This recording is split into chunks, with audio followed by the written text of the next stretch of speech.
So, customers RFR690. This is an actual original ex-Dakar bike.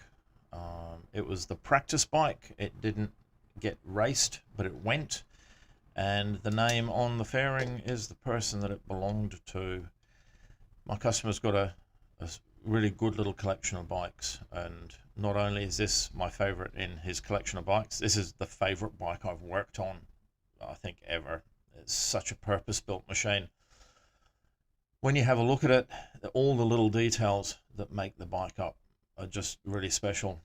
It was in for a major service, valve clearances, replace the radiator lines, swing arm bearings, linkage bearings, a whole bunch of other things. It's got a leak from the gear position sensor, which is pretty common, and they're an O-ring seal. Pretty much all the LC4 and LC8 engines leak from there sooner or later.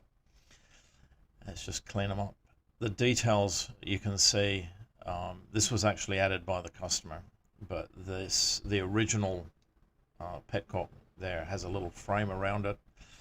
You've got the Aerotrack and Sentinel still listed on the fuse box. The engine itself is actually a Linden Poskett spec motor, so the LPR, which makes the inlet and exhaust valves 0.05, which is quite a close tolerance, and it's quite easy to reach everything on these. They're a nice bike to work on, and then once you get the back up, you can really reach everything. So pulling the radiator to get ready to replace all the hoses, and then once the radiator is out of the way, I'll be able to get in and get to do all the swing arm bearings, linkage bearings, is getting steer bearings, wheel bearings front and rear. This is prepping to pull the swing arm out. People ask why I've got two jacks, because it means I don't have to ask anyone to hold anything while I'm working. I don't risk anything dropping down and damaging. The bike itself, there's not many of them around, and they're such a nicer bike than the 450s to ride. Just a much lazier motor, much more comfortable. And they look a bit bare once you've got them in pieces, but well worth the effort. You can see a little bit of fretting on the sleeves where they've been wearing.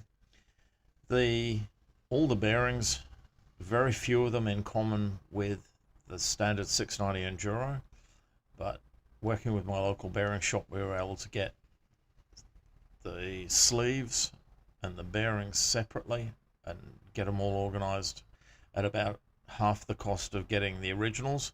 And the originals were all on back order from Austria at a ridiculous price and wait list. So I was able to get them straight back on the road using good quality parts. Getting it all ready to go back in. All the sleeves and everything all fit really nice. Plenty of fresh grease. The good thing with these is I've actually got grease nipples, Zerk fittings set all around to make it nice and easy to keep them clean. I had some footage when I first did the job 12 months ago. I had footage of doing all of this and I lost it. I don't know where the hell it is. This is basically cobbled together from some videos I made for Instagram to show what I was doing. So somewhere out there is also all the footage of me using 4 different torque wrenches. Steer bearings obviously need doing. They were looking pretty rough. I don't like using drifts to get them out, because if you come off square, it can flare the housing where the bearing goes. So Motion Pro makes this really neat little tool. It screws in. It doesn't take any longer than bashing it with a hammer, but you're guaranteed not to damage anything. And pressing them in, this is actually a part tool. Motion Pro make a tool the same way. Taking the lower races off, if you are doing them pretty regularly, you're better off not to drive them off with a drift, because you're guaranteed to mark something.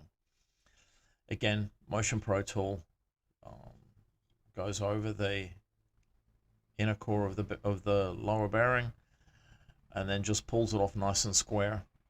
Everything comes off really easy. I don't like to use the bearing packers to fill bearings. I fill them by hand. I know they're done properly. I can put extra grease in there, make sure everything's done right. And then the same tool that you use to pull that inner bearing off presses the bearing, the new bearing, onto the steerer. That's the new rotor going on there. I really like these rotors.